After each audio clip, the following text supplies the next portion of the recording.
Now today, this is Dr. Halima. I'm sure now you recognize me, and today's lecture is lecture number 14, and it is the last lecture of the course. And the title of this lecture is just a brief review of Creative Translation 13 lectures. So today we will go through all these 13 lectures very quickly, very briefly, just as a kind of reminder, really, nothing more.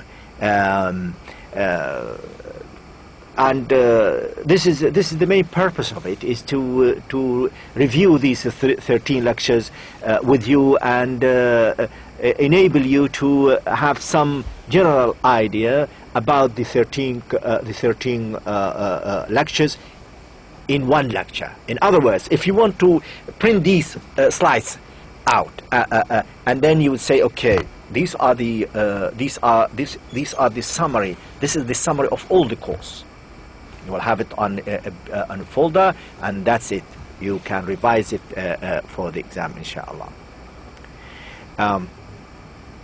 The course schedule, as you can see, these are the title of the course. These are the title of the lectures we have been working on throughout the course. We have 13 lectures. Lecture 1, we talked about creative translation, the concept of creative translation, the meaning of creative translation, and and then we moved to the problems and pitfalls in creative translation, and we talked about them as well. And we tackled some methods and approaches to creative translation. And then lecture number 4, we talked about what is literary translation. Lecture 5, translation of sacred text, and we took the Quran as an example. Lecture number 6, translation of sacred text, and we took hadith of the Prophet Muhammad ﷺ as another example of sacred text. Lecture 7, about orations, how to translate orations. 8, how to translate poetry. 9, how to translate short stories. And 10, the translation of drama. Then lecture 11, 12, and 13, they were, a mixture of all types of literary texts. We included in them examples from poetry, from short stories, from oration, oratorical speeches, and from Arabic and English, to give you the opportunity to see how, to practice translating creative writings, and see how we have translated this type of translation, this type of literary text. If we want to go through each lecture, if you want to know what is this lecture about, this is lecture 1. What is creative translation? We have talked about the meaning of creativity, some general definitions, then creative translation in theory, then creative translation in practice. Then at the end of each lecture, I have given you a practical A from English into Arabic, and a practical B from Arabic into English. What I mean, I've given you exercises to do at home so that you become a good translator. Lecture 2, again, we talked about the types of problems and pitfalls in creative translations, and this would involve semantic shifts over time, poetic license or liberties. Then we talked about compound multiple meanings, rhyme and verse, cultural illusions, technical terms, and problems with concepts that lack counterpart in the target language. So, and then as usual at the end I've given you practical A and practical B. Regarding the methods, we have tackled 2 or 3 major methods and approaches to translating creative texts, and mainly the 2-stage approach to creative translation, and then some other approaches which, I mean, they range from holistic approach to creative translation to approaches mentioned by André Lefebvre, Advances 7 Strategies and the Blueprint, and Octave Spaz look at translation as both bilingual and bicultural activity. And then practicals as usual, A and B. Lecture number 4 was about introducing literary text. What do we mean by literary translation? Literary translation involves or covers certain types of text. Translation types of text like poetry, drama, short story, oration, sacred text, and so on and so forth. And then we tackle translation as a text. When you want to translate, you need to look at the issue of equivalence, the issue of communicative purpose, and the issue of style. Translation as a process, and and the links with social context. Practicals A and B, and number 5, the translation of sacred text. We have talked about how to translate, or whether the translation of the Quran is possible or not possible, and we looked at it from the linguistic point of view, and then from the cultural point of view, and from the psychological point of view, and then from the rhythmic point of view. And we've made general recommendations for those who are interested in the translation of the Quran. And then lecture number 6, we talked about another type of sacred text translation, which was the Sunnah of the Prophet Muhammad sallallahu alaihi wasallam. We introduced al-Hadith as a central text, and then we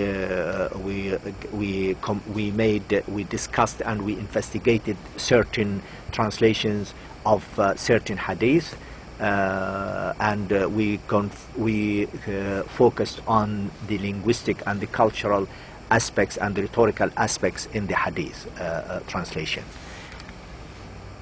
And then, of course, the practical A and practical B.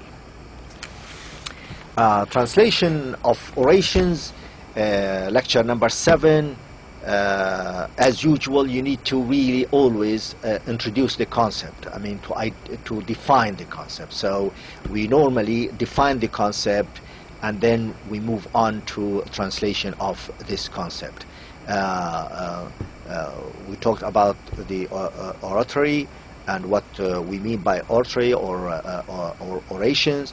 Oration, then the translation of oration, and then we gave examples of general orations, religious orations, non-prophetic type, and religious oration, prophetic type, and then practical A and B. Regarding lecture number 8, translation of poetry. We introduced the translation of poetry, that some people argue, okay, poetry cannot be translated. If you want to translate poetry, you need to be a poet. You need to translate it into poetry. Some people say, no, you shouldn't. You could translate it into prose. But, you know, everybody is entitled for his or her own view. But my own view, if you are really a good translator, then you need to translate poetry into poetry. If this is my personal view, if you are not a good poetry, if you are not a good translator, then you move a level lower and translate poetry into prose. There is no harm. You know, we talked about the nature of the translation of poetry, and then how to translate poetry, theory, and process. Then we have given you exercises, practical A and practical B. Now, regarding short story translation, you know, you need to understand what we mean by a short story. You need to understand how to translate a short story, and you need to understand how, you know, that stories have different types of stories, and we tackled some examples of religious stories. And again, we gave you exercise at the end of the lecture, practical A and practical B. Lecture number 10, translation of drama. Of course, we introduced the concept of drama, what we mean by drama, and then we talked about how to translate a play or a song or so on, and then we took Shakespeare as a central text, because, you know, Shakespeare is one of the greatest playwrights in the English-speaking world. And then we gave you examples to practice, practical A and practical B. Then practical lecture 11. Look, lecture 12 and lecture 13. All these lectures, these 3 lectures, we have allocated them to really mainly practicals, and we covered all types of literary text translation. Now, if you want to know what kind of translation questions you might face in the exam, the following 2 are an example. I mean, the examples or the exam questions will be really practical and theoretical, and both will be based on the slides and the handouts. You know, the handouts. So you print out the slides and you print out the handouts, or it's up to you, to be honest. I mean, if you print out the handouts should cover everything, you know. But you need to really understand the slides and listen how I have how I have translated, how I explained to you how we discuss things together. So you need to refer to the slides and the handouts. Example, for instance, question number 1. You say, okay, please choose one answer and circle the appropriate letter. Just an example. Translation is considered as being creative when it is. Translation is considered as being creative when it is novel and appropriate, new and relevant, fresh and imaginative, modern and productive. Which one? If you study the slides and the handouts, believe me, you will know. You should know, because the answer is there. I have taken it from there. All right? So I'm not going to say which one, because you never know. Question number 2, for instance, the most appropriate translation of أكثر من ذكر الله.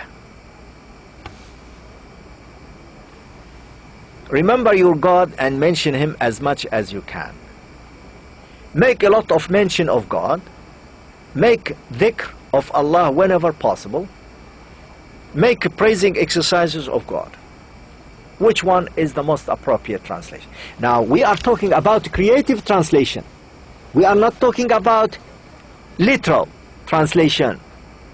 You know, you can't say, oh, it's the same meaning, doctor. No, I want creative translation. And you know what we mean by creative translation. All right? So these are examples for the exam. Exactly the same. 70 questions. Look.